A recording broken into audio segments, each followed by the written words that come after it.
সঞ্জয়কে এখন ছাতু দেবো বলেছি, কিন্তু এই জ্যাকেটটা না খুললে আমি দেবো না। এই জ্যাকেটটা ও খাবে আর পুরো এই পেটটার মধ্যে ভরিয়ে দেবে ছাতু, একবারে মুখে ধরবে, খেতে গিয়ে পড়বে। তো আমি বলছি ওকে জ্যাকেটটা খুলতে, দেখি ও কি করে।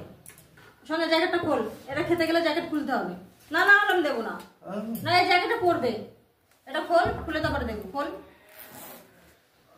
ওই দেখুন জ্যাকেটটা গায়ে দেবো, গায়ে একটা গেঞ্জিও রাখেনি, সকালে এরকমই খুলে যায়, বলছে জ্যাকেট পরবে, বাধ্য হয়ে পরিয়েছি। খোল, না খুললে আমি এটা দেবো না, ওর জামাই পরবে। খোল খোল খোল, খুলে ফেল, খুলে ফেল, খুলে দেয় ছাতুটা খা। ওই দিকে রেখে আয়, কোথায় রাখবি? ওই দেখুন ওই সেই জ্যাকেটটা নিয়ে এখন ঘুরবে। এই খেয়ে যা। জ্যাকেটটাও খুললো কিন্তু আমার হাতে দিল না, ও ওর জায়গা মতো রেখে দিয়েছে, এটা খেয়ে পারে ও জ্যাকেটটা নিতে পারে। জ্যাকেটটা না খুললে দেবো না, আমি বলি সবসময় গায়ে লাগাই। ওই দেখুন ও খাবে তো একবারে মুখে ধরবে গ্লাসটা, একবারে শেষ করবে। ওই জ্যাকেটটা ওখানে আছে না, ওখানে থাকতে পারছে না, জ্যাকেটের কাছেই যাচ্ছে। জ্যাকেটটা এক হাতে রাখবে আর খাবে এক হাত দিয়ে।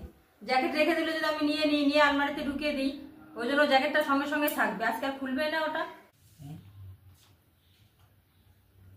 জ্যাকেট পরেছে তাই দেখুন আয়নার সামনে দিয়ে সরছে না, না সারাদিন ঘরের বাইরে যাচ্ছে, না অন্য কোথাও যাচ্ছে। জ্যাকেটটা পরে পরে শুধু আয়নার পকেটের মধ্যে হাত দিয়েছে, দেখুন নিয়ে এভাবেই ঘুরে বেড়াচ্ছে। সারাদিন জ্যাকেটটা খোলেনি, না একটু শুচ্ছে না কিছু।